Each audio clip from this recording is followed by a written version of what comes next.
اهلا بيكم. لما بيجي لك اتصال على الايفون اوقات بتشوف الشاشه فيها زرارين، واحد احمر عشان ترفض المكالمه والتاني اخضر عشان ترد. بس ساعات تانية بتشوف شاشه فيها سلايدر مكتوب عليها سلايد تو انسر ومفيش اي اختيار ان انت ترفض المكالمه. فكرت في الموضوع ده قبل كده؟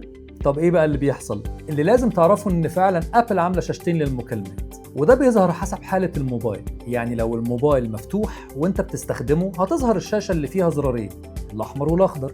لكن لو الموبايل مقفول يعني على اللوك، ساعتها بيظهر لك السلايدر بتسحب عليه عشان ترد. والسبب بقى ان ابل عملت كده انها كانت عايزه تمنع الناس ان هي ترد او ترفض المكالمات بالغلط. والموبايل في جيبك او في الشنطه الزرار سهل يتداس عليه بالغلط، عشان كده ابل بتوريهم لك بس وانت ماسك الموبايل وبتستخدمه. لكن السلايدر صعب جدا ان هو يتفعل بالغلط. بس الموضوع ده ما كانش كده دايما. اول 5 نسخ من نظام الاي او اس كان في شاشه واحده بس للمكالمات، وكان في الزرارين الاحمر والاخضر. لكن الناس اشتكوا انهم كانوا بيردوا او بيرفضوا المكالمات بالغلط وهم لسه بيطلعوا الموبايل من جيبهم عشان يشوفوا مين اللي بيتصل. ومن هنا ابل في اي او اس 6 قدمت ميزه جديده اسمها سلايد تو انسر، اللي بتظهر بس لما يكون الموبايل مقفول. بس الميزه دي في الحقيقه ما كانتش جديده خالص. ابل كانت مستخدماها في اول ايفون في حاجه اسمها سلايد تو انلوك، عشان تمنع المستخدمين ان هم يفتحوا الموبايل او يتصلوا بالغلط وقت ما كانت دي مشكله كبيره في الموبايلات التانية. وكانوا بيسموها بوت دايلنج، يعني الموبايل بيتصل بحد بالغلط وانت حاطه في جيبك. واكيد اي حد كان معاه موبايل زمان اكيد حصل معاه الموضوع ده مره او اكتر من مره. ولما ابل نزلت الايفون ناس كتيره كانوا متوقعين ان موضوع المكالمات ده هيحصل بالغلط وهيزيد، لان الشاشه بتشتغل باللمس.